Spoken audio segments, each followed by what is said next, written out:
Hello, I'm Caitlin Huey-Burns in Washington. Tonight on America Decides, Powell pressure. The Federal Reserve holds interest rates steady, and that goes against what President Trump has been pushing for. And nuclear roulette, tensions between India and Pakistan are escalating. Why a wider war could break out between two countries with weapons of mass destruction. Vatican decides, but not yet. The Cardinals will need to keep voting to pick the next pope after sending black smoke through the chimney today. Let's start tonight with Jo Ling Kent right here with me on set in Washington, and Weijia Jiang is at the White House. We're going to talk about all this economic news with Chairman Powell. And Jo Ling, I want to start with you because I think most people, when they think of interest rates, they think of, okay, what does this mean if I want to buy a house or buy a car?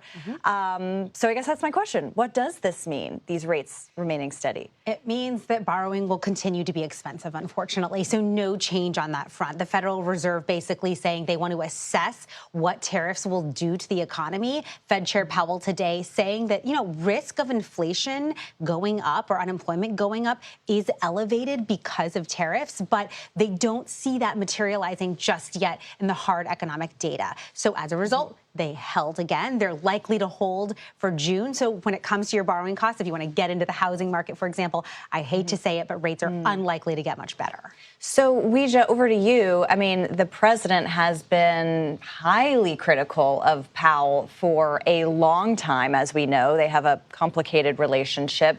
The president doesn't really like these kinds of decisions. He wants to see rates cut. Let's take a listen to how he responded today. He's playing politics. Interest rates should be down now. They should be coming down. We think the Fed should lower the rate. We think that it's a perfect time to lower the rate, and would like to see our chairman be early or on time as opposed to late. Okay, so Weijia, can you help kind of decipher where the president is on this? I mean, he's very insistent, and Powell obviously is not taking his cues from him. So just to be very clear first, what we heard just now from the president was not from today. He actually hasn't responded yet, either on camera or on Truth Social, where he likes to post, or even via an official White House statement about today's decision. But you're right in that he has weighed in leading up to today, which is nothing new for President Trump. It's something he's been doing since his first term, expressing this frustration specifically with the chair of the Federal Reserve, Jerome Powell. The difference is between then and this term, he used that word politics. He said that this is not just a bad decision, but that there's a motivation behind it. And that's why economists are so concerned, because, the Fed strives to maintain its independence. It is a core factor of every decision they make, because they don't want the markets to think there is any bias or external factor going into these critical decisions about interest rates. President Trump doesn't see it that way. He has told me personally that he thinks the Fed should be listening to him.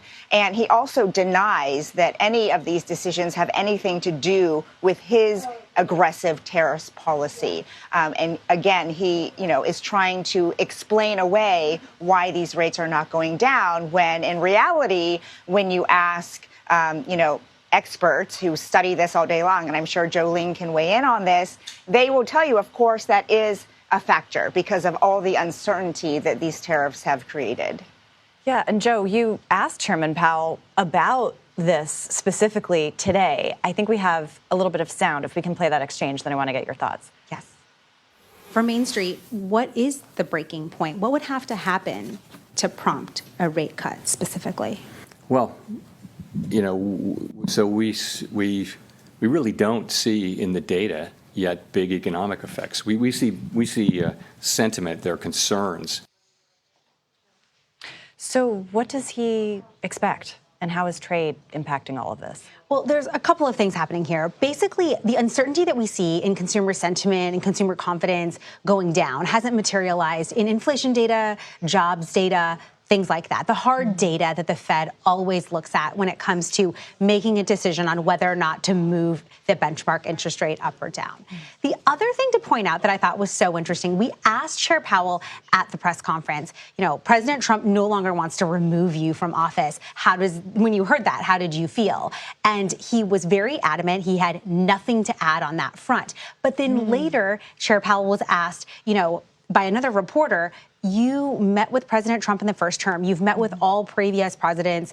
Why haven't you met with the president in this current term? And he made it really clear. He's like, we're maintaining independence. If the president wants to reach out to me and have a meeting, that's one thing. But it is not his job, in his view, to reach out to the White House to have a meeting and have more of a dialogue. So that's why you see so much of the back and forth happening, in press conferences like this. I mean, that's interesting. To your point, they're speaking to each other, but through through the media, essentially. And Weijia, I mean, that underscores your point about the need for the Federal Reserve to be completely independent. As Joe mentioned, he's threatened many times to fire Powell.